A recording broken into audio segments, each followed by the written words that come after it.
लोग में ताई जी बोलते हैं ना। आ गई माता जी। हरे कृष्णा माता जी, सादर प्रणाम प्रभु जी। हरे कृष्णा माता जी।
हरे कृष्णा। आप सभी भक्तों का स्वागत है आज के इस सत्र में। आज बहुत ही महत्वपूर्ण सत्र है। हम लोग जो है रागानुगा भक्ति पर चर्चा करने वाले हैं। ये रागानुगा भक्ति क्या है, भाव भक्ति क्या है, फिर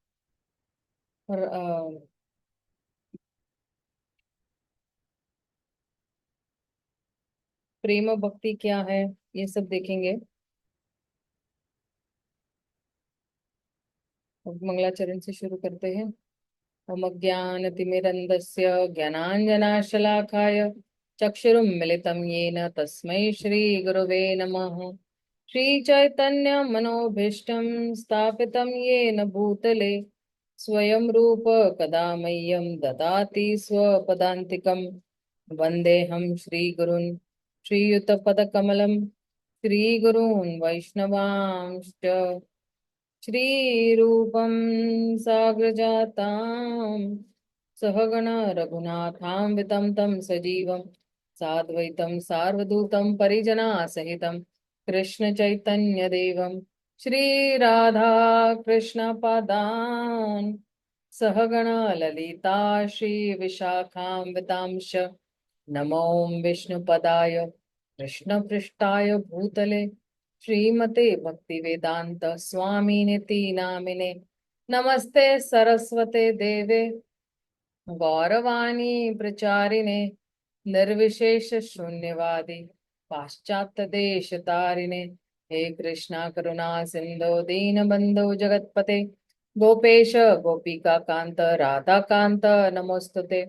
तप्त कांचन गौरांगी राधे वृंदावनेश्वरी वृषभानुसुते देवी प्रणमामि हरिप्रिये।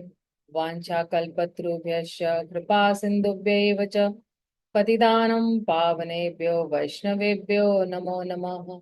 श्रीकृष्ण चैतन्य प्रभु नित्यानंद श्री अद्वैत गदाधर शिवासादि गौर भक्त वृंद। हरे कृष्णा कृष्णा कृष्णा हरे हरे, हरे राम राम राम हरे हरे। तो जो है आज हम लोग जो है, देखिए अभी हमारे कितने अध्याय शेष है। 16वां, 17वां, 18वां और 19। हमारे पास 4 अध्याय है। और उसमें से जो 2 अध्याय है, 17 और 18, वो एक्चुअली भाव भक्ति के बारे में ही है। और फिर जो है रागात्मिका भक्ति पर है। ओके। उससे पहले जो है, थोड़ा हम लोग जो है, एक सेकेंड। हम्म थोड़ा हम लोग ये जान लेंगे कि ये जो रागानुगा भक्ति है, रागानुगा साधना भक्ति जो है वो क्या है। आ,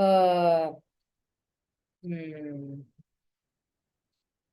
अ, और हालांकि एक्चुअली ये अगर मैं चलाना चाहूँ तो ये जो सारे जितने भी अध्याय है, ये जो है 2 अध्याय के, मैं 10 अध्याय भी, मतलब 10 क्लासेस भी जा सकती हूँ मैं उसके लिए।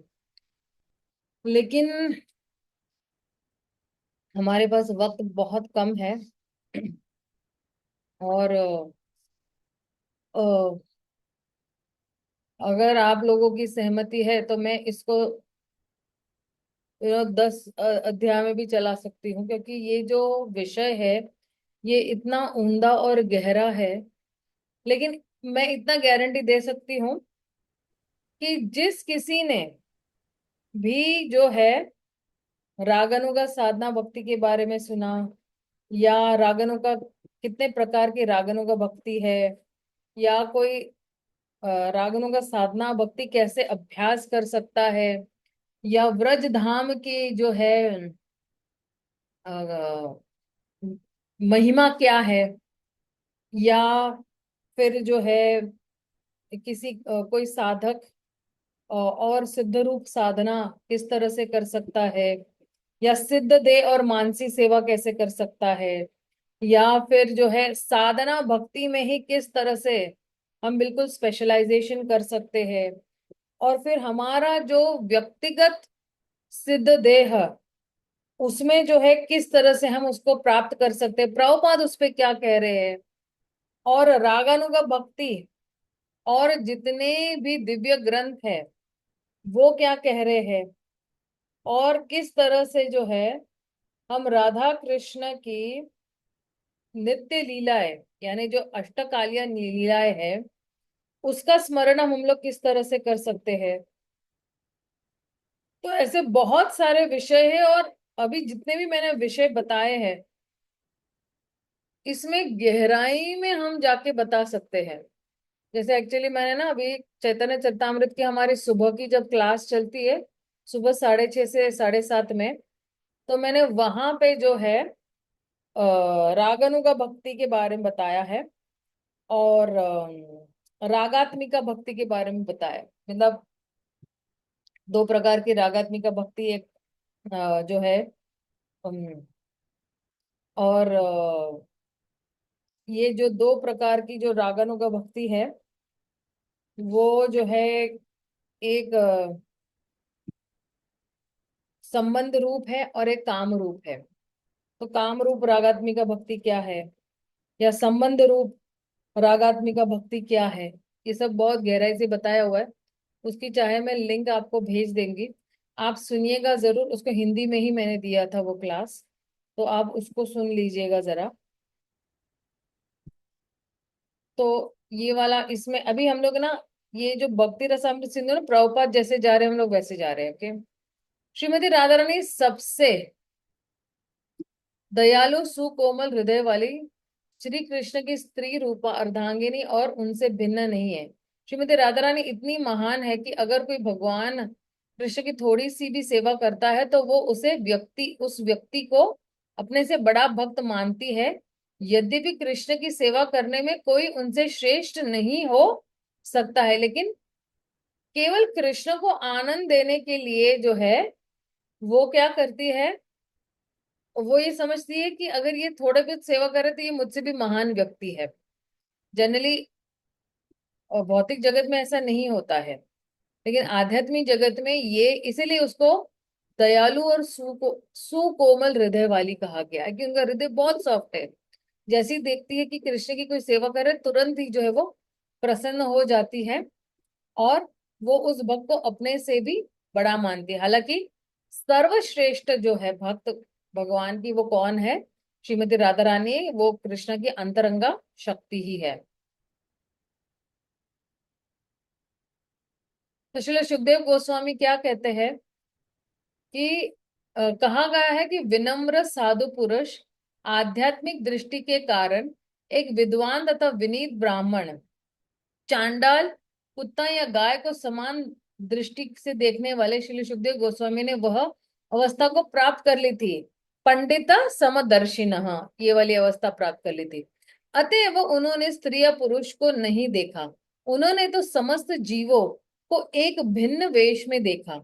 स्नान करती स्त्रियां पुरुष के मन को उनकी चेष्टाओं से जान गई, जिस प्रकार शिशु को देखकर कोई भी यह जान लेता है कि वह कितना मासूम है।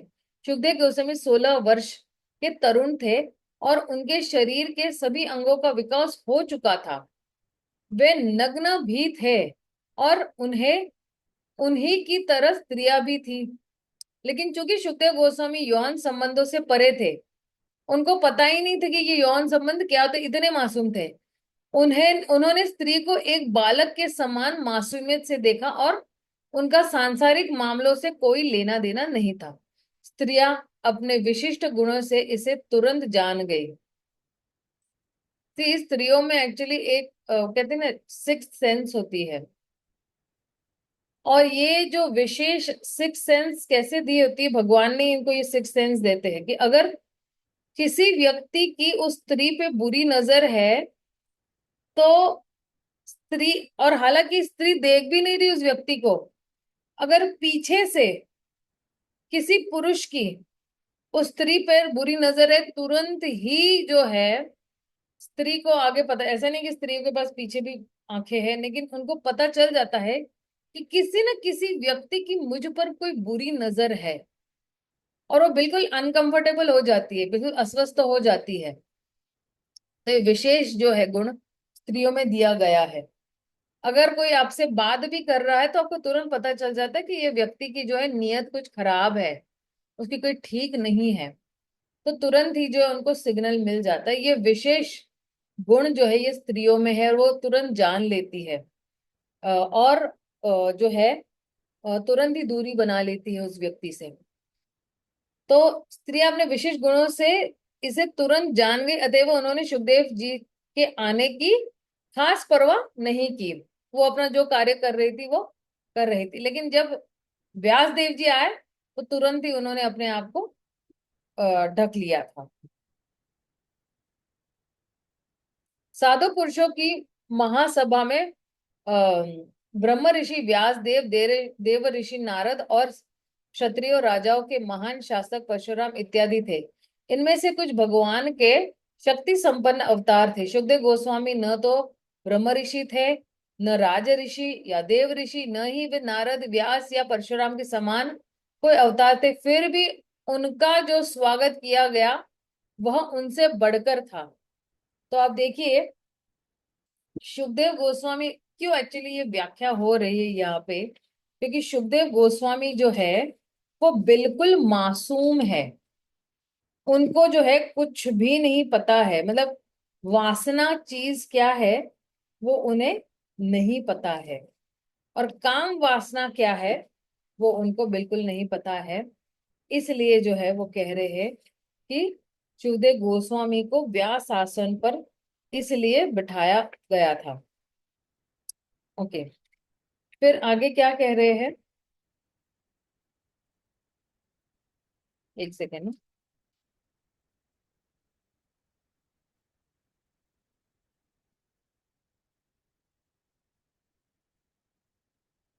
भगवान चैतन्य महाप्रभु ने राधा रानी के भाव में कृष्ण के प्रति गहरी प्रेम पूर्ण भावना का अनुभव किया किया हुआ है।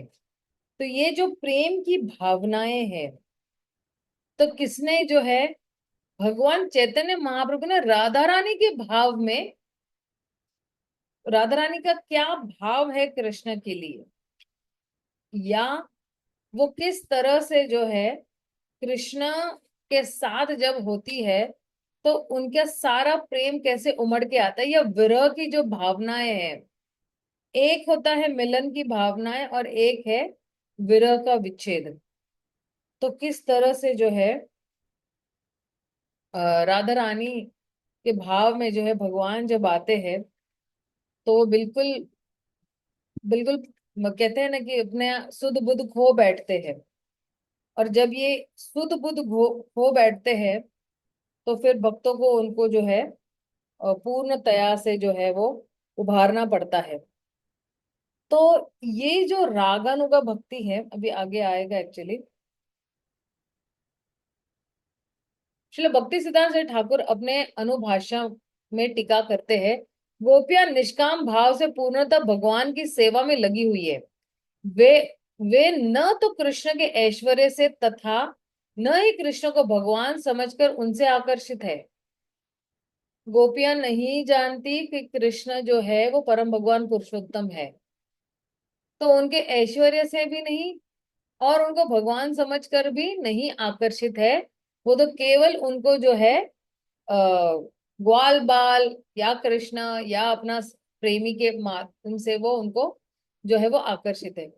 कृष्ण गोपियों के ऐश्वर्य या उनके व्यक्तिगत सौंदर्य से नहीं, अपितु उनकी शुद्ध भक्ति से आकृष्ट थे।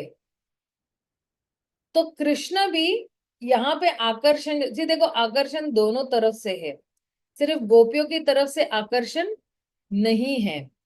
तो आ, जब गोपियां कृष्ण को प्रेम कर रही है तो कृष्ण का जितने भी ऐश्वर्य, पूर्ण बल, यश, सौंदर्य या जो है त्याग, ये सब चीजें देखकर नहीं है। कभी कभी हम लोग यहाँ पे जो भौतिक जगत में लोगों का ऐश्वर्य देखकर जो है हम लोग आकर्षित हो जाते हैं, या उनका औधा क्या है ये देखकर आकर्षित हो जाते हैं। लेकिन गोपियां जो है वो तो यही समझ रही कि कृष्ण तो एक छोटा सा ग्वाल बाल है, हमारा प्रेमी है, हम जो है इसी वजह से कृष्ण को प्रेम कर रहे हैं। और कृष्ण भी जो है गोपियों का ऐश्वर्य उनके व्यक्तिगत सौंदर्य से नहीं, लेकिन जो शुद्ध भक्ति है, निष्काम भाव से जो भक्ति गोपियां कर रही है उससे आकर्षित है। तो अगर किसी को कृष्ण को आकर्षित करना है तो एक तो उनके पास क्या होना चाहिए, निष्काम भाव होना चाहिए। कोई काम की उपेक्षा, कोई काम वासना नहीं होनी चाहिए, क्या अपेक्षा नहीं होना चाहिए उस रिश्ते में। जनरली यहाँ पे जो है, और प्राय यहाँ पे जो है भौतिक जगत में हम लोग क्या करते हैं, अपेक्षा करते हैं एक दूसरे से कि अगर मैं इससे प्रेम करूंगा तो मुझे ये देगी, मैं उससे प्रेम करूंगा तो ये मुझे ये देगा। तो कुछ ना कुछ अपेक्षाएं होती है। लेकिन आध्यात्मिक जगत में गोपियों और कृष्ण के बीच में कोई अपेक्षा नहीं है। और इस तरह से कह रहे हैं, गोपियां राजकुमार कृष्ण से नहीं अपितु गोप कुमार कृष्ण के प्रति आकृष्ट है। जो ग्वाल बाल कृष्ण है उसके प्रति आकर्षित है। राजकुमार कृष्ण से ये नहीं है कि नंद महाराज का पुत्र है कृष्ण इसलिए हम आकर्षित है, नहीं। भगवान कृष्ण अचिंत्य रूप से शक्तिशाली है। उन्हें समझने के लिए बड़े बड़े योगी तथा संत महात्मा सारे भौतिक कार्य को त्याग कर उनका ध्यान करते हैं।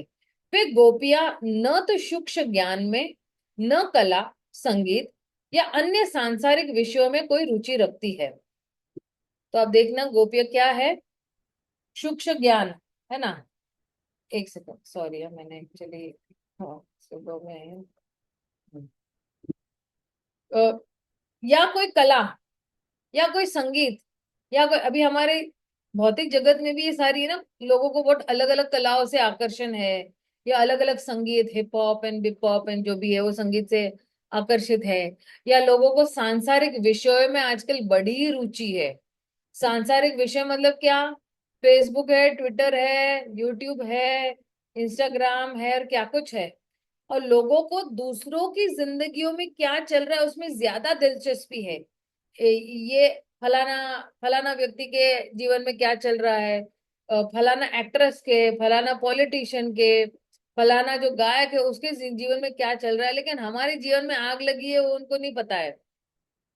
लेकिन जो है दूसरों के जीवन में क्या कर कर रहा है, तो जो है लेकिन उनको ज्यादा उसमें एक्चुअली दिलचस्पी है। एक सेकेंड ना।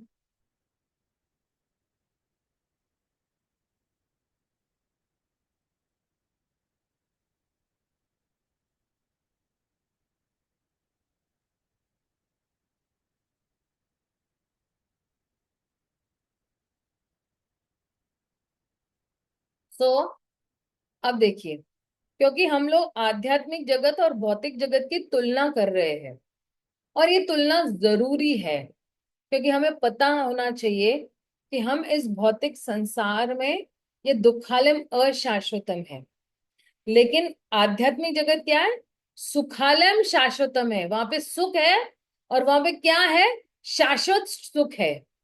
और यहाँ पे जो है दुखालयम अशाश्वतम, दुख तो है ही, लेकिन अशाश्वतम है, परमानेंट यहाँ पे दुख है।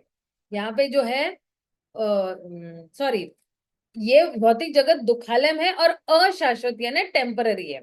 मतलब कोई भी चीज यहाँ पे बहुत परमानेंट नहीं है, दुख आज है लेकिन कल सुख होगा, लेकिन फिर से दुख आने ही वाला है। तो इस तरह से जो दुखालय अशाश्वतम है। और वे भौतिक भोग और वैराग्य के ज्ञान से सर्वथा अनजान है। कौन है ये लोग? ये जो है बड़े बड़े संत योगी महात्मा, बड़े बड़े महान भक्त जो है, उनको भोग क्या है ये पता ही नहीं है, भौतिक भोग क्या पता ही नहीं है, और वैराग्य के ज्ञान से सर्वथा अनजान है। उनकी एकमात्र अभिलाषा है कि कृष्ण वापस आकर उनके साथ दिव्य लीलाएं करके आनंद ले। उनकी इतनी ही इच्छा है कि कृष्ण वृंदावन में ही रहे, जिससे वे उनकी प्रसन्नता के लिए उनकी सेवा कर सके। इसमें लेश मात्र भी निजी इंद्र तृप्ति का भाव नहीं है। देखिए कितना अच्छा कह रहे हैं कि इंद्र तृप्ति नहीं करना चाहते हैं वो लोग, ब्रजवासी जो है, या जितने भी भगवान के शुद्ध भक्त है, वो जो है उनको उनको जो है अपनी इंद्रियों को संतुष्ट नहीं देना है, लेकिन उनको जो है भगवान की इंद्रियों को संतुष्ट देना है। तो भगवान का एक नाम क्या है, ऋषिकेश। ऋषिकेश मतलब क्या, इंद्रियों के स्वामी, राइट। तो वो भगवान की इंद्रियों को संतुष्ट करना चाहते हैं।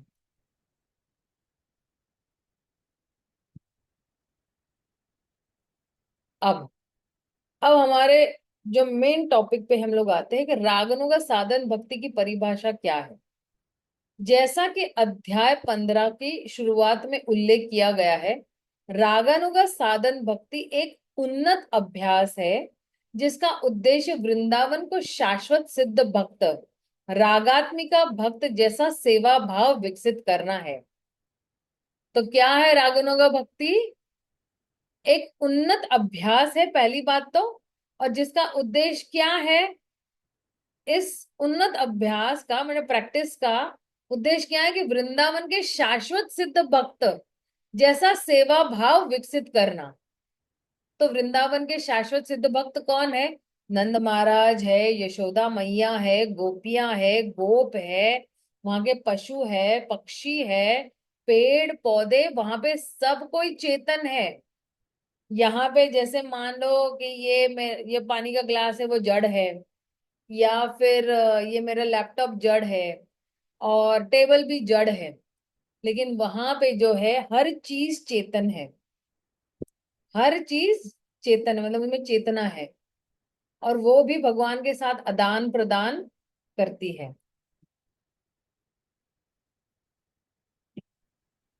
जैसे सुबह सुबह जब कृष्णा नींद से उठते हैं और भगवान के सामने जो है पानी का ग्लास या दूध का ग्लास रखा है, तो वो ग्लास क्या सोचता है कि मैं अपने आप को इतना अच्छी तरह से प्रस्तुत करूं कि अगर कृष्ण के होठों पर जब मैं लगूंगा तो उनकी इंद्रियों को आनंद मिलेगा। मैं अपने आप को इस तरह से शीतल बना के रखूंगा। या वहां की जितनी भी, जैसे इसीलिए तो आप देखो ना, दामोदर लीला में भी दूध क्या सोच रहा है कि अरे भगवान कृष्ण मुझे ग्रहण नहीं करेंगे तो मेरे अस्तित्व का फायदा ही क्या है। मैं तो आग में कूदकर आत्महत्या कर लेते। तो दूध भी यही सोच रहा है, तो दूध भी चेतन है। वहां पे तो दूध ऐसा सोच रहा है कि मेरे अस्तित्व का क्या फायदा है, कि जब मैं भगवान की सेवा में काम ही नहीं आऊंगे, इससे अच्छा तो मैं अग्नि में आत्महत्याएं कर लेता हूँ। तो दूध उबलना शुरू हो जाता है। तो आप सोचिए कि वृंदावन में जितने भी गोपियां प्राणी, ये सारे चेतन है, पूर्ण मात्रा में चेतन है, उनमें पूरी चेतनाएं विकसित होती है। अब ये वाला जो रागानुगा साधन भक्ति वाला, जो उन्नत अभ्यास करने वाला जो जीव है, इसका उद्देश्य क्या है कि किसी शाश्वत सिद्ध भक्त के अनुगत्य में रहकर या उनका जैसा सेवा भाव विकसित करना। जैसे कोई जो है सोचेगा कि मैं भगवान को अपना पुत्र समझती हूँ, तो फिर वो जो है वो किसके नीचे चले जाएंगे, वो यशोदा माई के नीचे चले जाएंगे कि मैं ट्रेनिंग लूंगी कि यशोदा मैया के नीचे मैं ट्रेनिंग लूंगी किस तरह से मैं वात्सल्य भाव में भगवान की सेवा कर सकती हूँ। या अगर कोई सोच ले कि मुझे तो कृष्ण का सखा बनना है, तो फिर वो जाएंगे श्रीदाम सखा, बलराम जी, श्लोक कृष्णा, मधुमंगल, इन सब के नीचे जाएंगे। और किस तरह से एक परम मित्र, एक सखा किस तरह से व्यवहार करता है, तो ये व्रज के गोप गण ही उस व्यक्ति को बता पाएंगे। और वैसा ही भाव जो है वो विकसित करना सीखेगा। फिर रागानुगा साधन भक्ति के लिए पात्रता। अभी देखिए कोई सोचेगा इसके लिए क्या क्वालिफिकेशन है, योग्यता क्या है, पात्रता क्या है, तो कह रहे रागानुगा साधन भक्ति के लिए मूल पात्र एक विशिष्ट संबंध में भगवान कृष्ण की सेवा करने की बहुत प्रबल इच्छा होनी चाहिए कि मैं यशोदा की दासी हूं। अब यशोदा के सोचने से पहले मैं सारी चीजें बिल्कुल अच्छी तरह से जो है वहां पे सजा के रख दूंगी। और क्योंकि यशोदा माई का भी यही अभिप्राय रहता है हर वक्त कि मेरे लल्ला को खुश करूंगी मैं, मेरे जो है कान्हा को मैं खुश करूंगी मैं। और ये जो कानू है, ये कानू बड़ा नटखट है और ये कानू हमेशा सताते रहता है। तो यशोदा माई जो है कानू के चिंतन में जो है वो हर वक्त उसको टेंशन लगी रहती है। और ये आध्यात्मिक टेंशन है, ये भौतिक टेंशन नहीं है कि कल मुझे कानू कमा के क्या खिलाएगा, कल कानू मेरे बुढ़ापे का सहारा बनेगा। नहीं, उसको वो सब चिंता नहीं है अभी, और कभी भी नहीं है। राइट। तो यशोदा माई या नंद महाराज सोचते कि ये हमारा कानू ही है, ये हमारा लल्ला ही है। वो ये नहीं सोचते कि परम भगवान पुरुषोत्तम श्री कृष्ण है, उनके पास इतना ऐश्वर्य है, सौंदर्य है, यश भी है, बल भी है, कितनी बार कितने राक्षसों को मारा, फिर भी वो लोग मानने को तैयार नहीं कि हमारा कानू और राक्षस को मारेगा। ऐसे हो ही नहीं सकता, वो मानने को ही तैयार नहीं है। क्योंकि उस वक्त जो है वो योग माया का आवरण आ जाता है माता पिता पे, कि उनका जो कानू है इतनी बड़ी बड़ी बड़े बड़े राक्षसों को मार सकता है। तृणावर्ता, शक्तासुर, पूतना, और फिर अगासुर, बकासुर, कितने सारे असुर। कहते हैं कि भगवान 12 बजे से पहले, 12 का भोजन करने से पहले 100 राक्षसों का वध ऑलरेडी कर चुके हैं। कोई ये सोच सकता है कि अरे 100 राक्षसों का वध, सुबह सुबह कितने बजे निकलते होंगे, ज्यादा से ज्यादा 6 बजे निकलते होंगे, 7 बजे निकलते होंगे। लेकिन हमें ये समझना चाहिए कि अरे 12 बजे से पहले क्या पॉसिबल है कि 100 राक्षसों को मारना। लेकिन ये शास्त्र ने कहा है, मैं अपने मनगढ़ंत कोई नहीं कुछ कह रही हूँ। और जो कुछ भी शास्त्र ने कहा हमें उसे स्वीकार करना चाहिए विनम्र भाव से। जो भी शास्त्र ने कहा है अच्छे भाव से हमें जो है वो क्या करना है, स्वीकार करना है। क्यों? क्योंकि शास्त्र कभी गलत नहीं हो सकते हैं। शास्त्र जो है कहता है वेदेश्च सर्वेर अहम एव वेद्यो, ये सारे वेद किससे आए? कृष्ण से ही आए, तो कृष्ण क्यों झूठ बोलेंगे? तो हमें जो है वेदों पे, गुरु साधु शास्त्र पे अडिग विश्वास होना चाहिए कि अगर उन्होंने कहा है कि कृष्ण 12 बजे से पहले 100 असुरों का वध करते, तो हमें इसको मान्य करना चाहिए कि हाँ, हो सकता है कृष्ण के लिए कुछ भी संभव है। अगर पलक झपकाते ही पूरी सृष्टि का निर्माण कर सकते हैं, तो 12 बजे से पहले 100 जो है राक्षसों का वध करना कौन सी बड़ी बात है? अगर पलक झपकाते ही 100 राक्षसों को ऐसे ही वध कर देंगे भगवान। तो ये विश्वास ही जो है, ये विश्वास या जी इसको जो कहते हैं फेथ, ये बहुत मायने रखता है।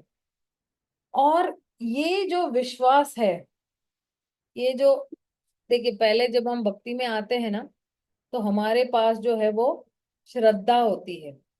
और ये जो श्रद्धा है, ये कोमल श्रद्धा है। ये जो है कोई निष्ठा वाली श्रद्धा नहीं है, क्योंकि कभी कभी ऐसे भी हो सकता है कि अचानक से जो है कोई हमें बहलाता फिसलेगा, हम फिर ये वाली मिशन में चले जाएंगे या वो वाले मिशन में चले जाएंगे, राइट? तो अधव श्रद्धा तथा साधु संग तथा भजन क्रिया, क्योंकि साधुओं को मिलने के बाद ही साधु हमें भजन क्रिया में लगाते हैं और फिर अनर्थ निवृत्ति होती है। भजन शुरू करने के बाद और साधुओं का संग करते करते ही हमारे में जितनी भी अनर्थ है वो क्या हो जाएंगे? वो कट जाएंगे, हमारे पूरे जो है शून्य हो जाएंगे। और इसलिए जो है अनर्थ निवृत्ति के बाद ही जो है निष्ठा शुरू होती है। और ये जो निष्ठा है, देखिए चैतन्य चरितामृत में एक श्लोक आता है, श्रद्धा, क्या नाम है, श्रद्धा शब्दे विश्वास कहे सुदृढ़ निश्चय, कृष्ण भक्ति कैले सर्व कर्म कृतः। तो वहां पे कह रहे हैं कि श्रद्धा मतलब क्या? श्रद्धा मतलब कॉन्फिडेंस, पूरा विश्वास, उसको कहते हैं पूरा, मतलब गड़ा हुआ विश्वास जो है, फर्म फेथ, कि मैं जब भक्ति करूंगी और भगवान की सेवा करूंगी, तो फिर जो है सारे जितने भी मेरे कार्य है वो जो है अपने आप ही संपन्न हो जाएंगे। और ऐसी जो श्रद्धा है, वो एक्चुअली अनुकूल श्रद्धा है, जिसके माध्यम से हम भगवान की सेवा कर सकते हैं। तो कोई पूछेगा कि ये जो श्रद्धा है वो है क्या? तो इसको हम इस तरह से समझ सकते हैं, एक सेकेंड।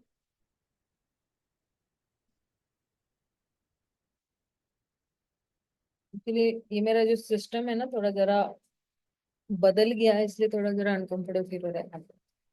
तो कह रहे हैं श्रद्धा शब्दे विश्वास कहे। श्रद्धा जो है ना, वो हमें ऐसी श्रद्धा होनी चाहिए कृष्ण में कि कोई हमें हिला नहीं सकता है। और ये जो श्रद्धा है या ये जो कॉन्फिडेंस है, तो ये जो है किसी दिव्य चीज में हम लोग कॉन्फिडेंस करें।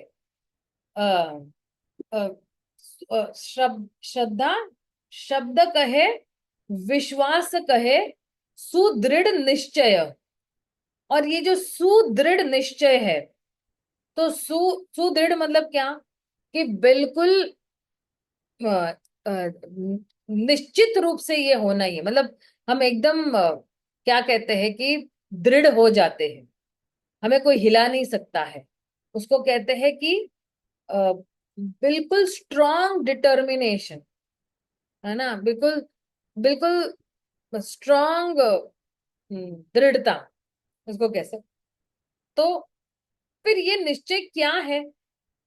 ये निश्चय यही है कि कृष्ण भक्ति कैले, कि अगर कोई कृष्ण भक्ति करता है तो फिर क्या होता है? जब कोई कृष्ण भक्ति करता है तो फिर क्या होता है? सर्व कर्म कृत हैले, बाकी सारे काम अपने आप ही हो जाते हैं। ये एक्चुअली जो श्रद्धा है, श्रील कृष्णराज कविराज गोस्वामी इसके बारे में एक्चुअली बात कर रहे हैं। और फिर जो है श्रील कृष्णदास कविराज गोस्वामी गोपियों का उदाहरण दे रहे हैं कि गोपियां ने क्या किया। मध्य रात्रि में जब कृष्णा ने उनकी बांसुरी बजा बजा कर उनको बुलाया। अब देखिए, कृष्ण की बांसुरी भी बहुत ही चमत्कारी बांसुरी है। और ये बांसुरी की खासियत यही है कि भगवान जब बांसुरी बजाते हैं तो उस बांसुरी पे हर एक का नाम है। जैसे अभी हमारे कितने भक्तों ने ज्वाइन किया है? वाह, 13 लोगों ने ज्वाइन किया। तो भगवान की बांसुरी पे आत्मदर्शनी माता जी का भी नाम लिखा हुआ है, भूमि माता जी का भी नाम लिखा है, मनीषा माता जी का, ईश्वरी कमला माता जी का, कशिश माता जी का, नदिया शिरोमणि प्रभु का, से स्नेह सॉरी नेहा सुखानी माता जी का, रमन रेती माता जी का, रति मंजरी माता जी का, रेखा माता जी का, रिया तीर्थानी माता जी का, और अमल अति प्रिय प्रभु का भी नाम है। अब आप सोचोगे कि अगर नाम है और वो पुकार रहे तो हमें क्यों नहीं सुनाई दे रहा है? हर एक का नाम भगवान पुकार रहे हैं, और अनंत काल से भगवान हमारा नाम पुकार रहे हैं, तो हमें सुनाई क्यों नहीं दे रहा है? तो इसका उत्तर यही है कि हम बहुत ही व्यस्त है कर्मों के फल खाने में। जैसे पेड़ पे दो पक्षी होते हैं ना, तो एक सिर्फ देख रहा है और दूसरा कर्मों के फल खा रहा है। तो हम बहुत व्यस्त है, इसलिए हमें जो है वो सुना है। लेकिन ये जो गोपियां है, ये जो है, इनके पास पूर्णतया श्रद्धा है। इसलिए ये गोपियां क्या कर रही है, जैसे ही कृष्ण ने उनका नाम पुकारा है बांसुरी से, तुरंत ही सब कुछ छोड़कर मध्य रात्रि में 12 बजे, आज हमें कोई 12 बजे बुलाएगा तो कितना डर लगेगा हमें, समाज का सारा डर रहेगा, सब कुछ रहेगा, और हम बिल्कुल जाएंगे ही नहीं। राइट। तो कह रहे हैं कि ये स्तर का जो श्रद्धा है कि कृष्णा जो है हमें बुला रहे हैं। और अगर हम भगवत गीता में भी देखेंगे तो भगवान क्या कह रहे हैं, बुला रहे हैं ना एक्चुअली, सर्वधर्म परित्यज्य माम एकम शरण व्रज अहम तम सर्व पापे विमोक्षयिष्यामि मा शुचः। सभी धर्मों का परित्याग करके तुम सिर्फ मुझे ही शरणागत हो जाओ, और बाकी सब कुछ मैं जो हूं संभाल लूंगा। माम एकम शरणम व्रज, अकेले मेरी शरण में आ जाओ, अहम तम सर्व पापेभ्यो। तो अगर जो है आपको लगता है अ, आपने अपनी कोई ड्यूटी बजाई नहीं है, या आपने अपना कोई कार्य नहीं किया हुआ है, या कोई जिम्मेदारी नहीं निभाई है, फिर भी जो है, या आपको ऐसे लगता है कि अरे मैं अगर अपनी जो है ड्यूटी नहीं बजाऊंगा, या मैंने अपना जो है नियत कर्म नहीं किया, तो फिर मुझे जो है पाप लगेगा। तो कृष्ण क्या कह रहे हैं कि मैं वो पाप कर्मों का भी जो है संभाल लूंगा। तुम डरो नहीं, माँ सुचो, तुम सिर्फ मेरी सेवा करो। तो ये जो श्रद्धा है ना, ये श्रद्धा जो है कोई ऐसा कोई हवा में उड़ने वाला कोई शब्द नहीं है, या कुछ ऐसे सहजता वाला शब्द नहीं है। ये जो है बहुत सारे उसके अर्थ भी हो सकते हैं।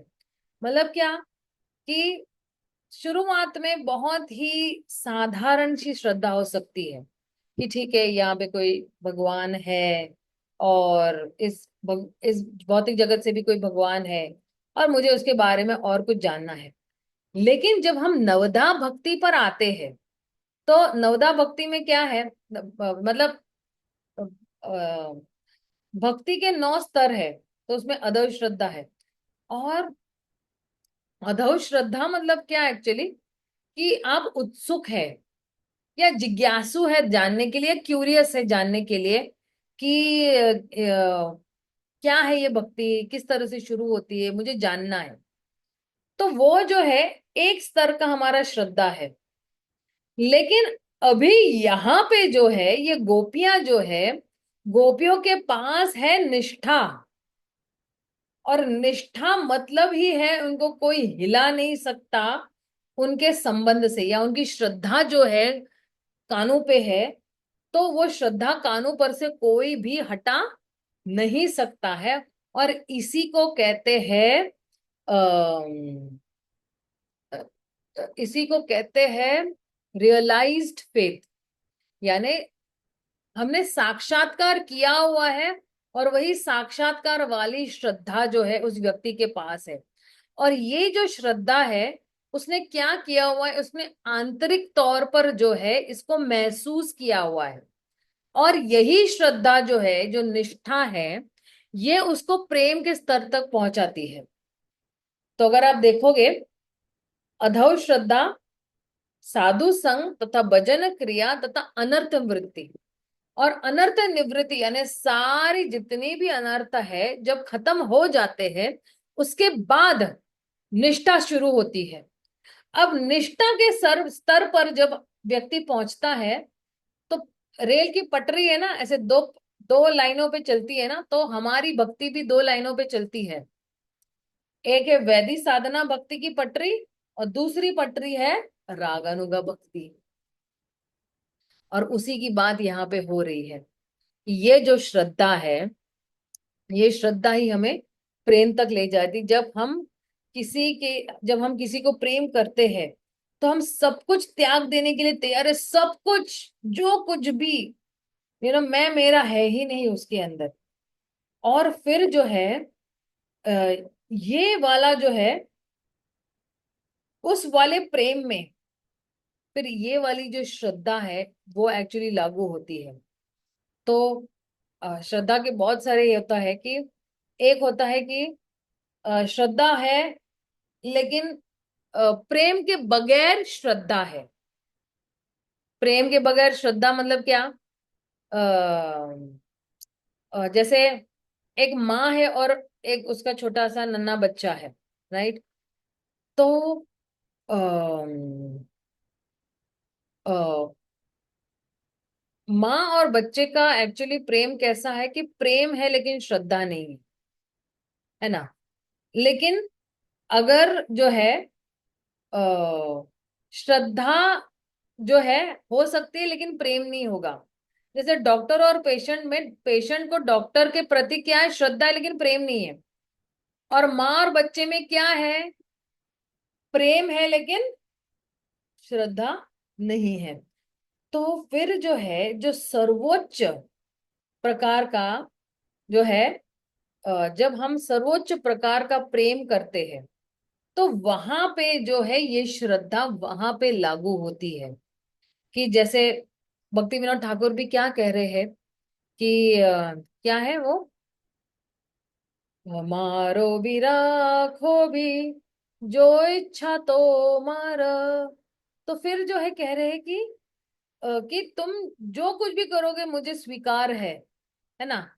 तो फिर जो है ऐसा वाली श्रद्धा जो है ना, कि जो है जो कुछ भी भगवान करेंगे मेरे लिए वो अच्छे के लिए ही करेंगे, इसलिए मैं भगवान के विरुद्ध नहीं जाऊंगा। मैं स्वीकार करूंगा जो कुछ भी, मैं जो हूं उनकी कृपा समझकर, उनके आभारी रहकर मैं इन चीजों को स्वीकार करूंगा। तो फिर जो है ये स्तर कब आता है? जब हम बिल्कुल कहते हैं ना एडवांस्ड लेवल पर आता है, एक ऊंचे स्तर पर आता है ये एक्चुअली श्रद्धा। कि जहां पे व्यक्ति जो है कृष्ण की जो कुछ भी इच्छा है वो स्वीकार करता है। जैसे अगर देखोगे भगवत गीता में, अर्जुन ने भी जो है क्या किया था? अर्जुन ने भी स्वीकार किया था ना, है ना? तो अर्जुन ने क्या कहा था कि लास्ट में क्या कहता? करिष्य वचनम तव, मैं जो हूं आपकी इच्छा पूर्ण करूंगा, आप जो कहोगे मैं वही करूंगा। और फिर जो है जब अर्जुन कह रहे हैं भगवत गीता में कि जो है कि अर्जुन ये नहीं कह रहे कि अच्छा आपकी जो इच्छा होगी वो पूर्ण होगी, नहीं, आप जो भी कहोगे मैं जो हूं क्या करूंगा? पूर्ण करूंगा। करिष्ये वचनम तवा। तो इसलिए जो है श्रद्धा बहुत सारे स्तर पर हो सकती है, लेकिन हमारी श्रद्धा जो है कब बढ़ेगी? तब जो है भक्ति रसामृत सिंधु एक्चुअली यही बोलता है कि पांच मुख्य भक्ति के अंग है।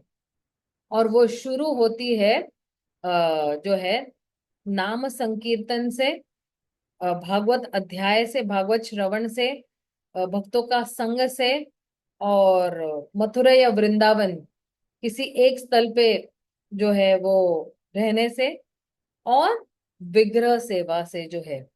और धीरे धीरे ये जो श्रद्धा है ये बढ़ सकती है, और फिर जो है ये निष्ठा में परिवर्तित हो सकती है, और यही निष्ठा जो है वो प्रेम में परिवर्तित हो सकती है। तो यहाँ पे लिखा है, किस प्रकार वृंदावन के शाश्वत निवासी स्वतः स्फूर्त रूप से विभिन्न प्रेम के भावों में कृष्ण की सेवा करते हैं, यह सुनकर व्यक्ति इस इच्छा को प्राप्त कर सकता है।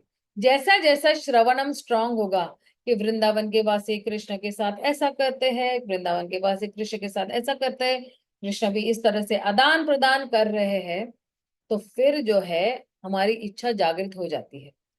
अब कोई ये सोच सकता है कि अरे मैं तो योग्य नहीं हूं, मेरी कोई पात्रता है ही नहीं, मेरी कोई योग्यता नहीं है। तो यह पात्रता कब प्रकट होगी? तो जो है कह रहे हैं, और ये भक्ति रसामृत सिंधु ही कह रही है। एक सेकेंड ना, मेरे पास एक्चुअली अंग्रेजी किताब है।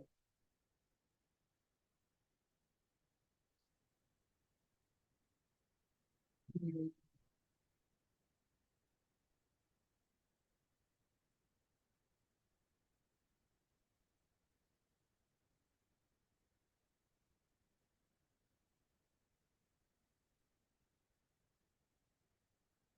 हम्म।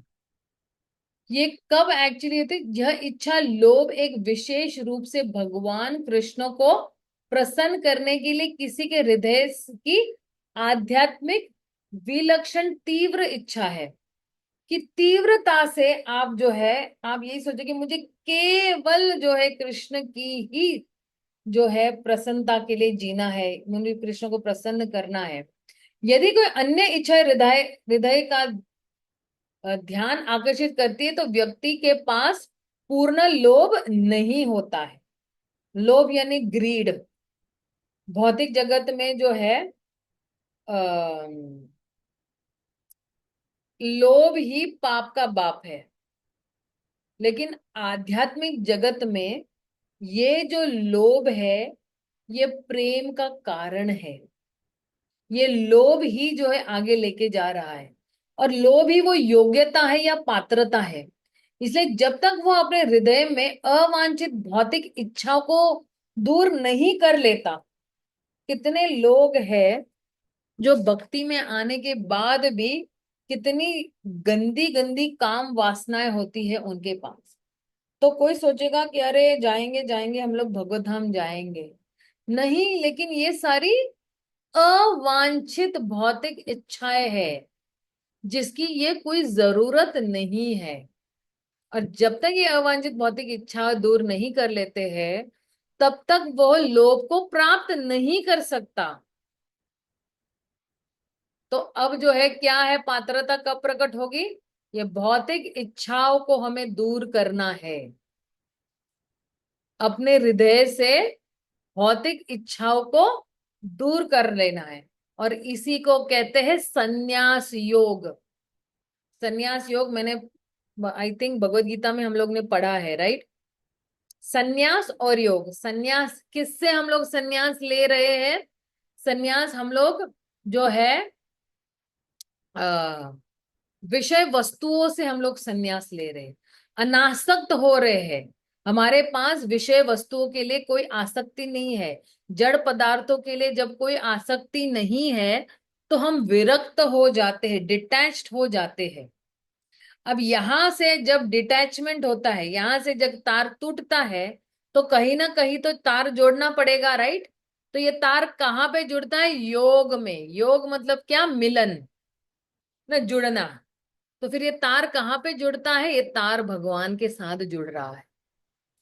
तो जब तक ये सारी जितनी भी जड़ पदार्थों से हमारी जो है भौतिक इच्छा खत्म नहीं हो जाती है, तो फिर जो है हमें वो लोभ नहीं प्राप्त होता है। और जो है और ये लोभ किसके लिए हम लोग कर रहे हैं? ये लोभ जो है भगवान कृष्ण को प्रसन्न करने के लिए हमारा लोभ है। और जो है ये लोभ जो है तीव्र इच्छा, है ना, कि देखिए पहला वाला अगर हम पढ़ेंगे तो बहुत अच्छी तरह से समझ जाएंगे। ओके, यह इच्छा या लोभ एक विशेष रूप से भगवान को प्रसन्न करने के लिए किसी के हृदय की आध्यात्मिक विलक्षण तीव्र इच्छा है कि मुझे क्या करना है, भगवान को प्रसन्न करना है। लेकिन अभी मैं भौतिक जगत में क्या कर रही हूँ, अपनी इंद्रियों को प्रसन्न कर रही हूँ। यदि कोई अन्य इच्छा हृदय का ध्यान आकर्षित करती है तो व्यक्ति के पास पूर्ण लोभ नहीं रहता है। अन्य इच्छा, भोग करने की इच्छा, इंद्र तृप्ति करने की इच्छा, अपने स्वयं की इंद्रिया या दूसरे किसी भौतिक व्यक्ति की इंद्रिय की जो है इच्छा पूर्ण करने के लिए हम लोग जो है ध्यान आकर्षित हो जाता है, तो हमारे पास पूर्ण लोभ नहीं है। इसलिए कह रहे हैं कि अपने हृदय से अवांछित भौतिक इच्छाओं को दूर जो है जब तक हम नहीं कर लेते तब तक वो लोभ को प्राप्त नहीं करेंगे।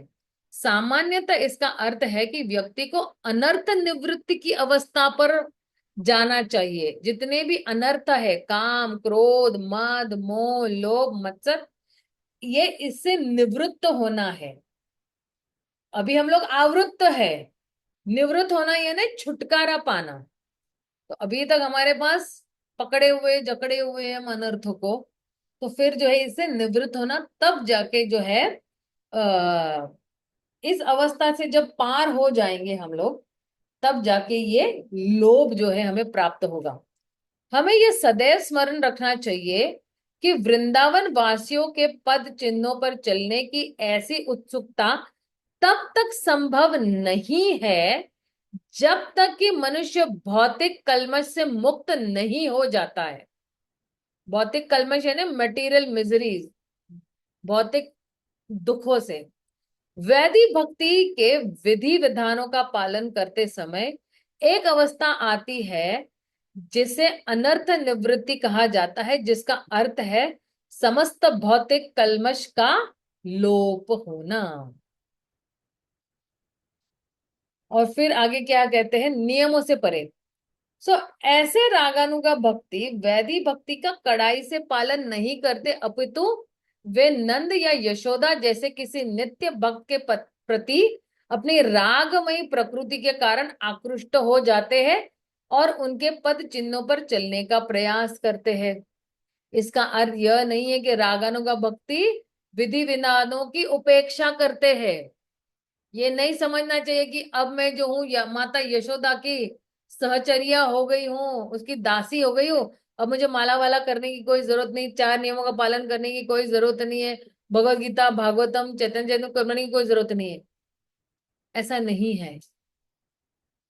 इसका अर्थ यह है कि उनकी सेवा और समर्पण की प्रेरणा विधि विधान और शास्त्रों पर निर्भर नहीं है, क्योंकि यह भगवान कृष्ण के प्रति उनके सहज स्नेह से स्वतः ही आती है। क्या हमारे पास सहज स्नेह है? नहीं है, इसलिए हमें विधि विधानों का पालन करना है जब तक वो अवस्था प्राप्त नहीं होती है।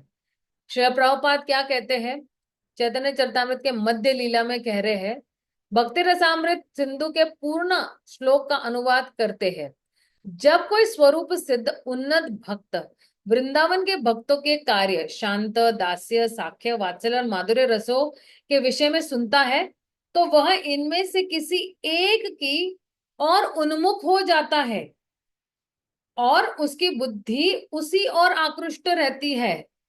मतलब मेरी बुद्धि जो है या तो भगवान के प्रति साख्य भाव में, वात्सल्य भाव में, माधुर्य भाव में आकर्षित होती है कि मैं जो हूँ भगवान की माँ हूँ, तो मेरा मन हर बार ऐसे ही उनकी चिंता में लगा रहेगा। अरे लल्ला ने दूध पिया है या नहीं, अरे लल्ला अभी क्या कर रहा होगा, अरे अभी कानू कहाँ गया होगा, गाय चराने गया होगा। ये सारा हमारा चिंतन चलते रहता है। निसंदेह वह उस विशेष भक्ति की लालसा करता है। किस विशेष भक्ति की लालसा कर रहा है? वो यही सोच रहा है कि कब मैं जो हूँ यशोदा माई, नंद महाराज या गोप सखा या गोपियों के नीचे रहकर भगवान की सेवा कर सकूं। और किसकी लालसा है? विशेष भक्ति की लालसा है।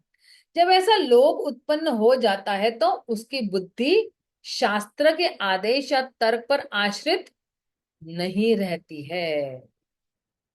इसलिए जो है लेकिन हमें ये नहीं समझना चाहिए कि चलो अभी मुझे शास्त्रों की कोई जरूरत नहीं है, या जो है तर्क वितर्क करने की जरूरत नहीं है।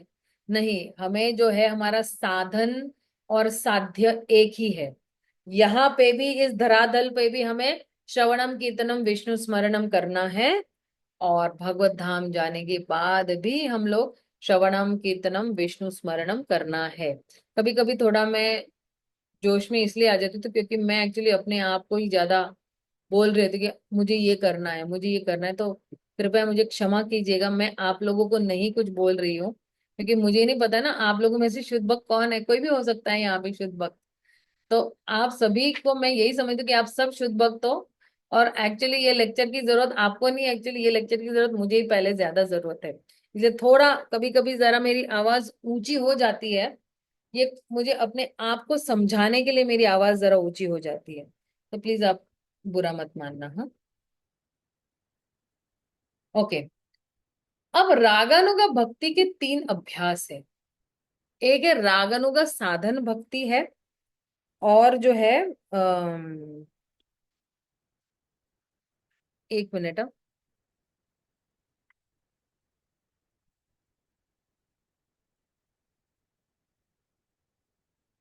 हम्म। तो पहली जो है रागानुगा साधन भक्ति में जो है, या जब हम कहते हैं ना कि अ, रागानुगा भक्ति के तीन अभ्यास है, तो किस तरह से जो है व्यक्ति उस स्तर पे अभ्यास कर करके पहुंचेगा। तो पहला है स्मरणम। और स्मरण किसका कर रहे हैं? किसी विशेष भक्त के साथ कृष्ण का स्मरण करना। जैसे हम सोचते हैं कि अभी यशोदा माई जो है कृष्ण को दूध पिला रही है, यशोदा माई कृष्ण के लिए मक्खन मंथ रही है, या दूध उबाल रही है गैस पे। अब यशोदा माई जो है कान्हा को अच्छी तरह से नहला रही है, धुला रही है, और कान्हा को अच्छी तरह से तैयार कर रही है, आंखों में काजल डाल रही है, सर पे एक मोर पंख पहना रही है, कानू को एक पीली धोती पहना रही है, और बहुत सारे आभूषण पहना रही है, और फिर एक काला टिक्का भी लगा रही ताकि कानों को नजर न लग जाए। अब ये सारी लीला जो है, हम लोग बार बार इन लीलाओं का चिंतन कर रहे हैं। सुबह से लेके जब तक कानू नहीं सो जाता तब तक ये सारी लीलाएं हम लोग चिंतन कर रहे हैं। कानू ऐसा कर रहा है, कानू वैसा कर रहा है, कानू ये कर रहा है, कौन नहीं। इसको कहते हैं स्मरण। किसी विशेष भक्त के साथ तो कोई कोई अगर वात्सल्य भाव में, तो कोई वो यशोदा माई के साथ चिंतन करेगा कि अब मैं यशोदा माई को जो है कृष्ण के लिए मक्खन मंथ कर दे रही हूँ। कृष्ण अब उस यशोदा माई उसको खिला रहे, कृष्ण उसका आस्वादन ले रहे हैं। या यशोदा माई ने मटकी ऊपर छुपा ली है, अब यशोदा माई काम करने चली गई, अब कृष्ण और उसके ग्वाल बाल आए हैं, मटकी फोड़ कर मक्खन निकाल के खाके जो है वहीं पे सारा बिखेर दिया है, बंदरों ने भी खा लिया है और चले गए हैं। अब यशोदा माई आती है, देखती कि हाय हाय ये मक्खन बनाया और ऐसे ही जो है ये लोग तहस नहस करके चले गए। अब इसको साफ कौन करेगा? तो हम ये सोचते हैं कि क्योंकि मैं यशोदा की जो है दासी हूँ, तो मैं सोचती हूँ कि नहीं नहीं, मैं इसको साफ कर लेती हूँ, तो मैं खुद ही साफ अच्छी तरह से उस प्राणांगण को साफ कर। तो ये सारा स्मरणम चल रहा है, किसी विशेष भक्त के साथ कृष्ण का स्मरण करना। भक्त को चाहिए कि वह अपने अंदर में सदैव कृष्ण का चिंतन करे, और ऐसे प्रिय भक्त को चुने जो वृंदावन में कृष्ण का सेवक है। उसे उस सेवक की कथाओं के विषय में तथा कृष्ण के साथ उसके प्रेम में संबंध के विषयों में सदैव चिंतन करना चाहिए, और उसे वृंदावन में निवास करना चाहिए। हाँ, यदि कोई शरीर से वृंदावन नहीं जा सकता तो उसे मानसिक रूप से वहां रहना चाहिए। तो अगर हम सोचते हैं कि कृष्णा जो है मेरा सखा है, तो और मैं ग्वाल बाल हूँ, जब पुरुष लोग सोच सकते हैं, और मैं कृष्ण का सखा हूँ, और अब जो है हम लोग सुबह सुबह निकल चुके हैं गैया को चराने के लिए, लेकिन सारी गोपियां जो है वो इकट्ठा हो गई है, कोई रसगुल्ला दे रही, कोई गुलाब जामुन दे रही, कोई समोसा दे रही, कोई ढोकला दे रही, कोई मठिया फाफड़ा, जो है थेपला सब दे रही है। और जो है हमें जो है वो विदाई दे रही है कि हम गैया चराने चले जाए। अब जो है हम लोग गैया चरा रहे, कृष्ण बांसुरी बजा रहे, हम जो है बिल्कुल भाव विभोर होकर, मंत्र मुग्ध होकर कृष्ण के पीछे पीछे, उसकी बांसुरी जो है, भगवान बांसुरी बजा रहे हैं, हम उसके पीछे पीछे जा रहे हैं और गैया चरा रहे हैं। और अब जो है 12 बज चुके हैं, तो हम लोग जो है सब लोग बैठे हुए हैं। और हम लोग ने सबने अपना अपना टिफिन खोला हुआ है। मैंने भी अपना टिफिन खोला, तो आज मेरी माँ ने जो है मुझे दिया हुआ है रसगुल्ला भगवान के लिए।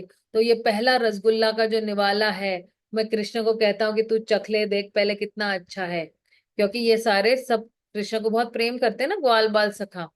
तो मैं कृष्ण को जो है वो रसगुल्ला खिला रहा हूँ। और फिर जो है कृष्ण ने जो है किसी एक ग्वाल बाल के, किसी मिठाई के बारे में बहुत ही सराहना की है। तो मैं अपने घर जाके मेरी माँ को कहता हूँ कि जो कृष्ण को ये मिठाई बहुत पसंद है, कल यही मिठाई बनाना। और अगले दिन जो है मैं आतुर रहता हूँ कि कब जो है कृष्ण वही वाली सेम मिठाई मेरे हाथों से खाए। ये सारा चिंतन है, ये सारा स्मरण हम कर रहे हैं कि मैं कृष्ण का ग्वाल बाल सखा हूँ। ये सारा स्मरणम में हम लोग कर सकते हैं। ठीक है। सभी साधक भगवान कृष्ण का स्मरण करने का अभ्यास करते हैं, लेकिन रागनु का साधक एक विशेष भक्त के साथ भगवान कृष्ण का स्मरण करने का अभ्यास करता है। और जो है जिस विशिष्ट भक्त का स्मरण किया जाता है, वह इस बात पर निर्भर करता है कि वह किस संबंध की आकांक्षा करता है। भगवान कृष्ण और उनके शाश्वत नित्य भक्तों को सदैव स्मरण करने के लिए शारीरिक और मानसिक रूप से वृंदावन में रहकर वृंदावन की शरण लेनी चाहिए। वृंदावन में मानसिक निवास शारीरिक निवास से अधिक आवश्यक है। मानसिक निवास, मन से तो, तन से तो आप वृंदावन है में हो, मन में लेकिन अमेरिका में हो। मन से हम दिल्ली में है, मन से हम चंडीगढ़ में है, लुधियाना में, अमृतसर में है, या गाजियाबाद में बैठे हुए हैं। लेकिन जब हम वृंदावन जाते हैं, तो हमारा मानसिक निवास वहां पे बहुत जरूरी है। शारीरिक निवास तो जरूरी है ही है, लेकिन मानसिक निवास, कई लोग देखो कितना पूरा पूरा जीवन रहेंगे वृंदावन में, लेकिन उनका मृत्यु कभी जाके आएगा अमेरिका में। आपने सुना होगा है ना, कि कोई इसका मृत्यु आता है दिल्ली में, किसका आता है किसी हॉस्पिटल में। तो मानसिक निवास जो है वो बहुत महत्वपूर्ण है। एंड हालांकि मैंने कहा कि दोनों बहुत जरूरी है, शरीर से भी जरूरी है और मन से भी जरूरी है। इसका अर्थ यह है, यदि कोई शारीरिक रूप से वृंदावन जाने में असमर्थ है, तो मानसिक रूप से वह वहां रहना चाहिए। मुझे याद है मेरी मम्मी की एक फ्रेंड है, ग्वालियर से है, तो वो कहती है कि वृंदावन तो इलास्टिक की तरह है, खींचोगे तो अपनी तरफ आ ही जाएगा। तो हम मन में जब सुबह की मालाएं हम लोग करते हैं, तो मन से हम वृंदावन पहुंच सकते कि हाँ मैं कृष्ण बलराम मंदिर में हूँ, प्रभुपाद के क्वार्टर में बैठ के जो है प्रभुपाद के समक्ष जो है मैं जो है हरे कृष्ण महामंत्र की मालाएं कर रही हूँ। अब दर्शन आरती खुल गई है, अब भगवान के दर्शन ले रही हूँ। पहले गौर निताई के दर्शन ले रही हूँ, फिर कृष्ण बलराम के दर्शन ले रही हूँ, फिर राधा श्याम सुंदर के। तो इस तरह से डेली हमारा चिंतन होना चाहिए। हम लोग अगर मीलों दूर भी रह रहे हैं, तो इंग्लिश में कहावत है ना, आप वही हो जहां पे आपका मन है। मन से हम लोग कोई अमेरिका भी पहुंच जाता है ना, उसी तरह मन से हमें वृंदावन भी पहुंच जाना है। हर सुबह हमारा नित्य कार्यक्रम यही होना चाहिए, या हर वक्त, सुबह ही क्यों, हर क्षण हमारा जो है यही समझना है कि हम लोग वृंदावन में भगवान की सेवा ही कर रहे हैं। और आगे क्या कह रहे हैं? तो एक है स्मरणम, और एक है आंतरिक और बाह्य सेवा के माध्यम से स्मरण करना। तो रागानुग भक्ति की ओर उन्मुख भक्त को वृंदावन में कृष्ण के पार्षद विशेष के कार्य का अनुगमन करना चाहिए। उसे बाहर से वैदिक भक्ति की तरह भक्ति करने के साथ साथ अपनी स्वरूप सिद्ध अवस्था में अंदर ही अंदर सेवा करनी चाहिए।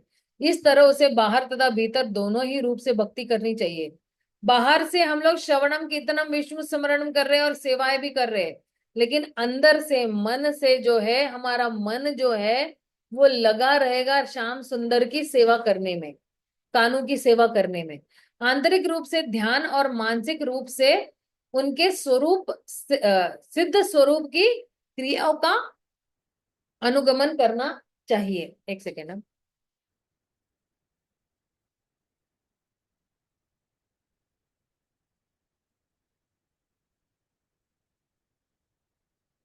तो क्या है, अंदर से हम लोग ध्यान कर रहे हैं कि मैं यशोदा, यशोदा माई की जो हूं मैं दासी हूँ, या मैं गोपियों की दासी हूँ, या मैं सखाओं का, ग्वाल बालों का दास हूँ।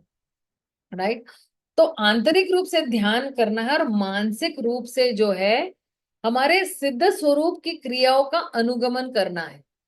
हमारा सिद्ध स्वरूप क्या है, तो उसका अनुगमन करेंगे। अनुगमन करना यानी पद चिन्हों पर चलना, कि यशोदा माई के पद चिन्हों पर चलना। यशोदा माई जैसा कैसा सोच रही होगी अभी, अभी क्या कर रही होगी, तो ये सब चीजें जो है ना, बाह्य रूप से यानी शारीरिक रूप से उनके साधन रूप की क्रियाओं का अनुगमन करे। हमारा साधक रूप जो है बाह्य रूप से जो है क्या करना है, जप करना है। जैसे कि जप करते हैं, खाते हैं, सोते हैं, प्रचार करते हैं आदि, ये हमारा बाह्य रूप है ना, शारीरिक रूप से। सहजियों से सावधान रहे और सिद्ध प्रणाली की गलत व्याख्या को स्वीकार न करें। अब सिद्ध प्रणाली भी क्या है, एक बहुत बड़ा टॉपिक है, वो मैं अभी अगली बार बताऊंगी आपको कि सिद्ध प्रणाली क्या है, ना। इस शब्द का गलत व्याख्या क्या है? सिद्ध प्रणाली दीक्षा की एक प्रक्रिया है जहाँ रागनों का भक्ति के अभ्यास में आंतरिक ध्यान के लिए एक विशेष मंजरी रूप का विवरण दिया जाता है।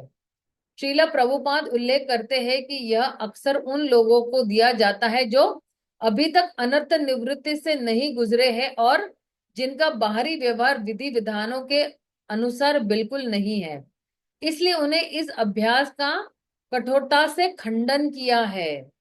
ये सिद्ध प्रणाली का जो है ये खंडन किया हुआ है कि ऐसे ही कोई देखो कृष्ण बन के घूम रहा है, अभी 80 साल का बूढ़ा है ये, और क्या बन के घूम रही है, गोपी बन के घूम रही है, लेकिन अंदर तो कितनी काम वासनाएं भरी पड़ी हुई है।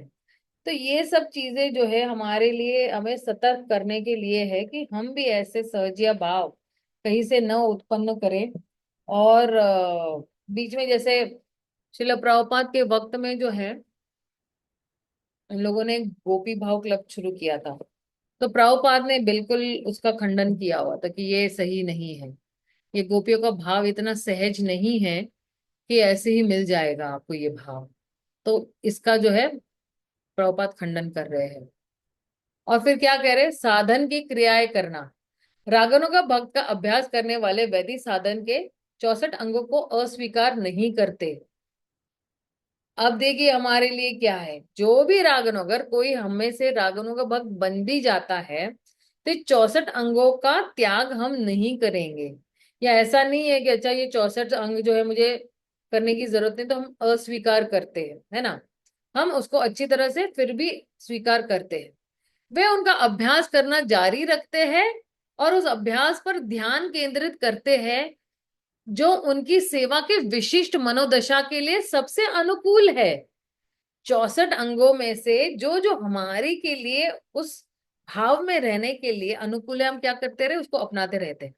श्री रूप गोस्वामी कहते हैं, विद्वान आचार्यों ने संस्तुति की है कि हम कृष्ण के लिए रागनों का प्रेम विकसित कर लेने के बाद भी विधि विधानों का पालन करते रहे। हम रूपानुगा है तो हम रूप गोस्वामी के आदेशों का पालन करेंगे। राइट।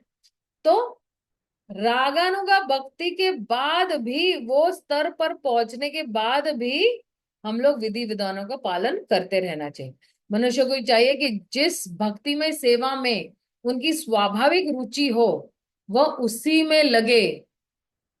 इस तरह हर व्यक्ति को अपनी अपनी रुचि के अनुसार कार्य करना चाहिए। देखिए किसी को है ना श्रृंगार में बड़ा ही आनंद है, उनको श्रृंगार करना बहुत अच्छा लगता है, या भगवान की देखभाल करना बड़ा अच्छा, भगवान के लिए अलग अलग भोग बनाना बड़ा अच्छा लगता है कि आज मैं ये बनाऊंगी वो बनाऊंगी। राइट। तो वो उसको फॉलो करना चाहिए। या किसी को जो है भागवतम पढ़ना बड़ा अच्छा लगता है, या किसी को मथुरा में रह के या वृंदावन में रह के जो है हरि नाम जप करना बहुत अच्छा लगता है। किसी को हरि नाम में ही इतना आस्वादन है कि उसको हरि नाम जो है वो गन्ने के रस की तरह मीठा लगता है। और फिर भी जो है हमें क्या करना चाहिए, अपनी रुचि के अनुसार कार्य करना चाहिए। तो अगर हमारी रुचि नाम जप में है तो हमें वही करना चाहिए, हमारी रुचि वैष्णव सेवा में है तो हमें वही करना चाहिए, हमारी रुचि जो है जीवों पे दया करने के लिए, प्रचार करने के लिए हमारी रुचि है, तो उसी हिसाब से हमें क्या करना चाहिए, कार्य करना चाहिए। अब कोई सोच सकता है कि अरे माता जी आप तो कह रहे हो कि प्रचार करना चाहिए, लेकिन आध्यात्मिक जगत में तो कोई प्रचार की जरूरत ही नहीं, सब लोग तो कृष्ण को ही प्रेम कर रहे हैं। तो आप देखिए जब हम प्रचार कर रहे तो हम क्या कर रहे हैं, हम भगवान के गुणगान ही गा रहे हैं ना, राइट। और गोपियां भी क्या कर रही है जब आपस में मिलती है तो मत चित्त मत गत प्राण बोधयंत स्मा परस्परम कथयंत माम नित्यम तुष्यंती च रमणती च। तो ये गोपियां भी क्या कर रही है जब मिलती है तो कृष्ण से भगवान के बारे में ही चर्चा करती है ना। मेर कृष्ण क्या कह रहे हैं कि ये सारी गोपियां जो है जब मुझे मिलती है तो क्या कर रही है, मेरा ही चिंतन कर रही है, मेरे बारे में ही निरंतर ये क्या कर रही है, बातें कर रही है। और आपस में जो है बातें करते करते मेरे बारे में आस्वादन ले रही है। जैसे कृष्ण जो है रास लीला से जब चले जाते हैं, राइट। और जब रास लीला से चले जाते हैं तो फिर गोपियां क्या करती है, फिर से जो है वो जो है वो लोग भगवान कृष्ण की लीलाओं को जो है वो फिर से जो है उसका ड्रामा करती है, या जो है फिर से दोहराती है वो जो है लीलाएं। तो भगवान कहते हैं कि मत चित्त मत गत प्राण, मेरे जितने भी विचार है ये मेरे भक्तों में जो है वो बार बार जो 24 घंटे घूम रहे होते हैं, और उनके ये जितना भी जो है जीवन है वो मुझी को समर्पित है और मेरी सेवा के लिए समर्पित है। और जब वो लोग मेरी सेवा करते हैं तो उनको बड़ी ही संतुष्टि मिलती है, तुष्यंती च रमंती च। और फिर जो है वो जो है उनको जो आनंद मिलता है वो कोई मतलब इस तरह से कोई उसको व्याख्या नहीं कर सकता है। और उन लोगों को बड़ा आनंद मिलता है, तुष्यंती च रमंती च।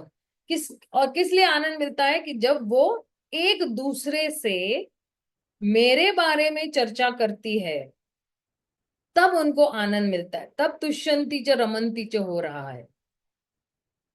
तो ये कार्य तो हमें ऊपर भी जाके करना है, भगवान के गुणगान करना।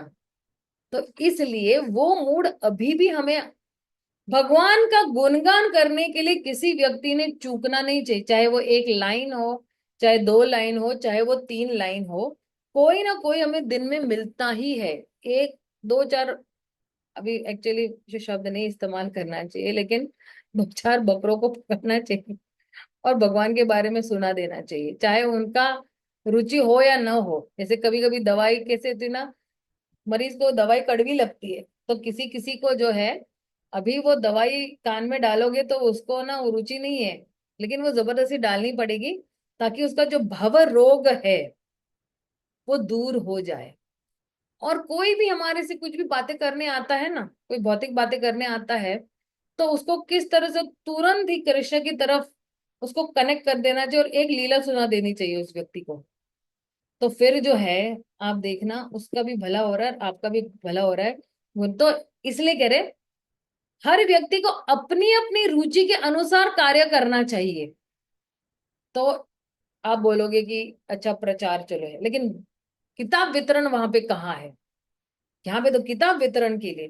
तो किताब वितरण क्या है, किताब वितरण भगवान की महिमा ही है, भगवान के गुणगान ही है, लेकिन लिखित रूप में है।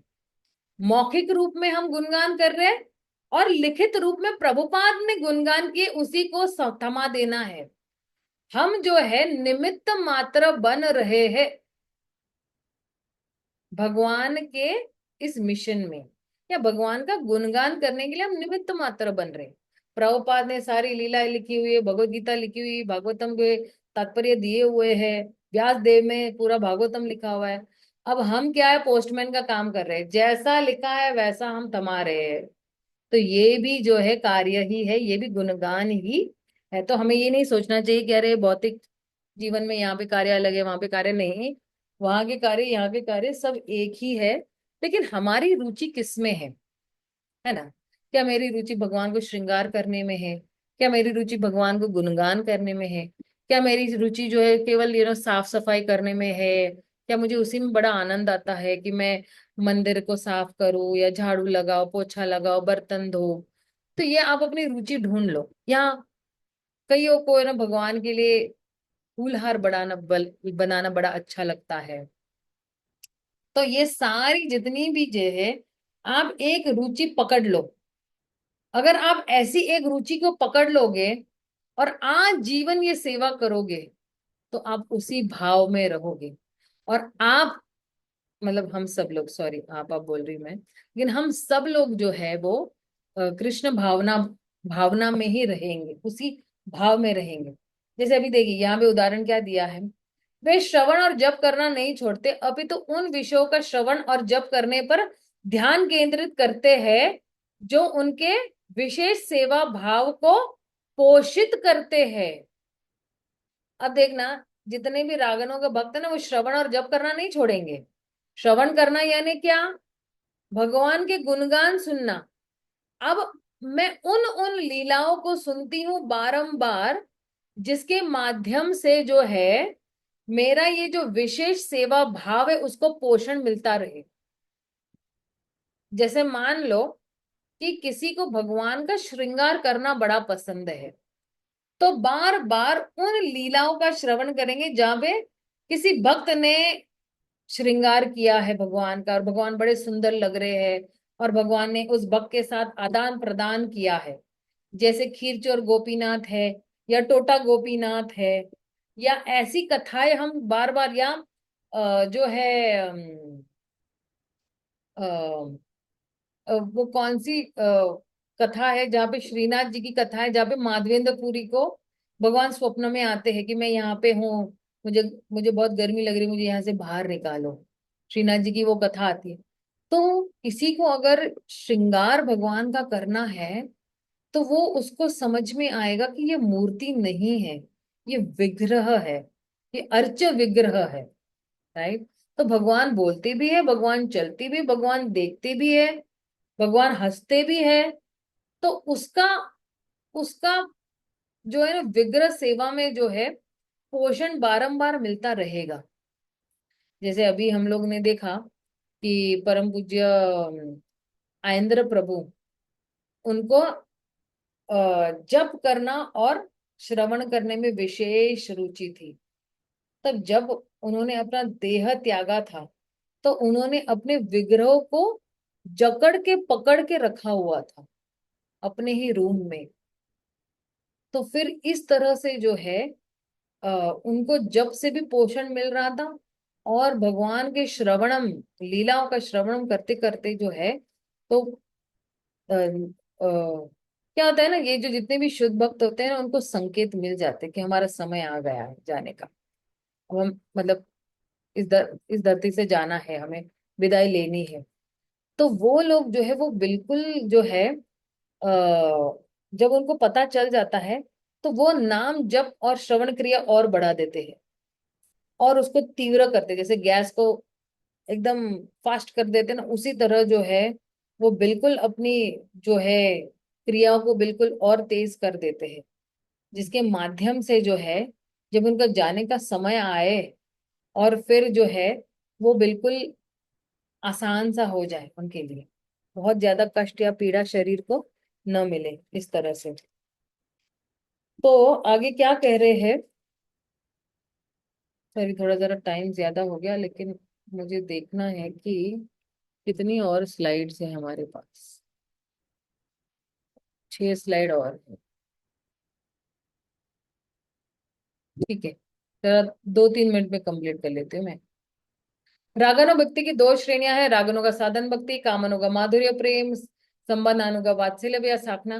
कामानुगा माधुर्य प्रेम, जो माधुर्य प्रेम में रागनुगा भक्ति प्राप्त करने की इच्छा रखता है, उसे कामानुगा कहा जाता है। माधुर्य स्नेह से में सेवा के दो भाव होते हैं, संभोग इच्छामय माधुर्य स्नेह में भगवान कृष्ण की प्रत्यक्ष सेवा, तत्त भाव इच्छात्मिका अप्रत्यक्ष माधुर्य स्नेह में भगवान कृष्ण की सेवा करने वाले भक्तों की सेवा करना। इसको ना डिटेल में मैं समझाती हूँ अगले सत्र में, ओके, कल के सत्र में। माधुर्य भाव में भगवान कृष्ण की सेवा करने की तीव्र इच्छा होनी चाहिए, जिसकी चर्चा अध्याय वृंदा में की गई है। इस प्रकार की भक्ति में साधना के लिए आवश्यक तीव्र शुद्ध इच्छा को पोषित करने के लिए उन्नत भक्त श्री श्री राधा कृष्ण की अर्च विग्रह की पूजा करता है और भगवान की माधुर्य प्रेम की लीलाएं सुनता है।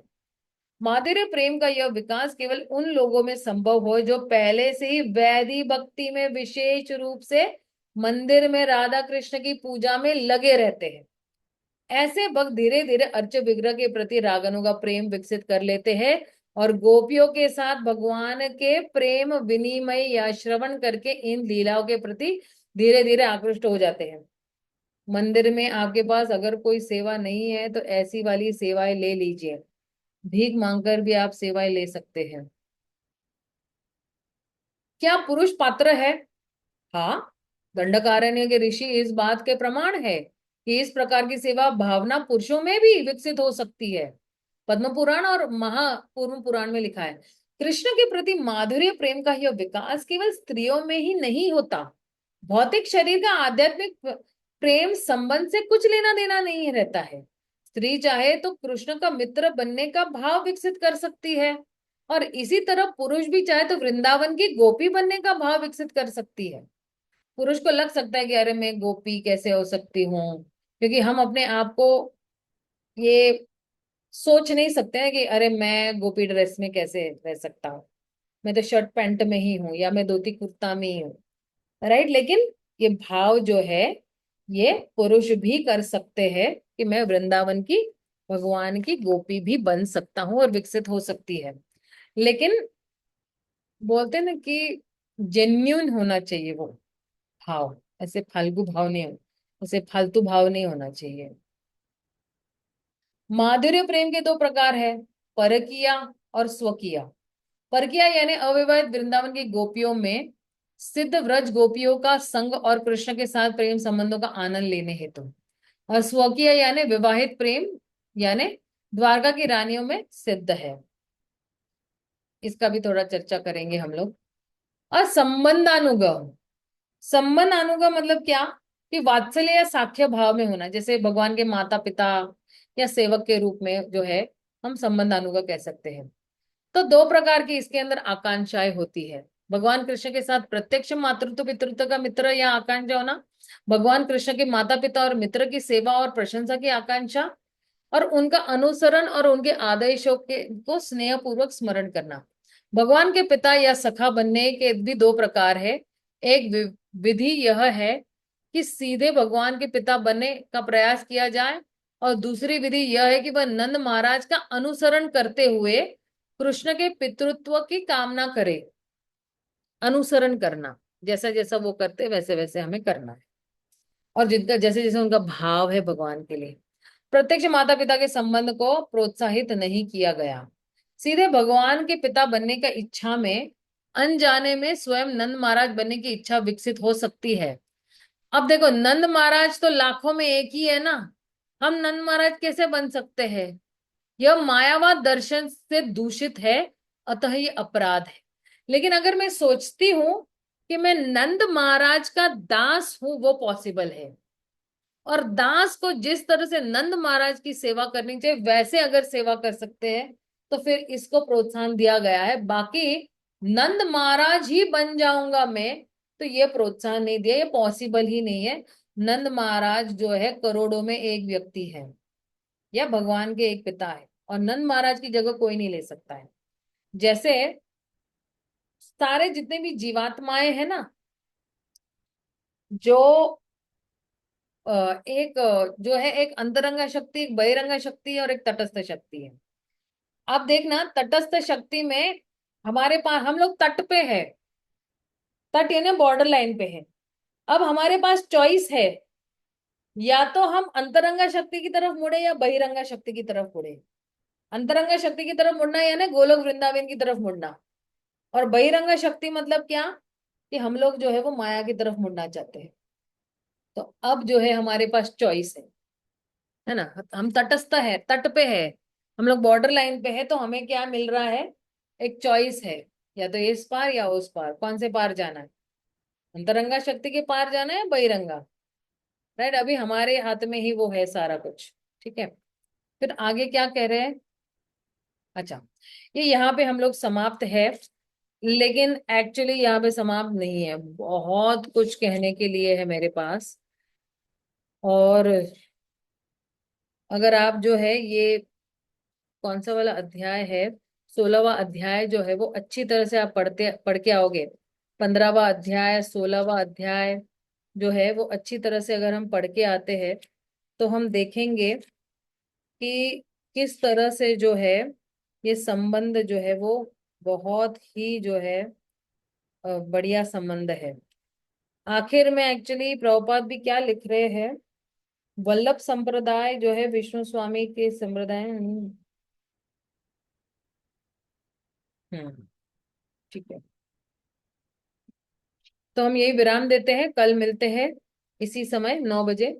क्षमा कीजिएगा, कल का सत्र थोड़ा मैं शॉर्ट रखूंगी, मैं बहुत डिटेल में एक्चुअली रागनों का भक्ति और भाव भक्ति समझाने वाली हूँ, लेकिन रागनों का भक्ति के लिए मुझे 1 घंटा प्रॉपर लगेगा, और फिर भाव भक्ति के बारे में 1 घंटा और लगेगा, है ना।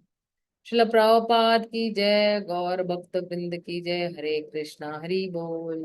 हरे कृष्ण माता जी, धन्यवाद। धन्यवाद, प्रणाम।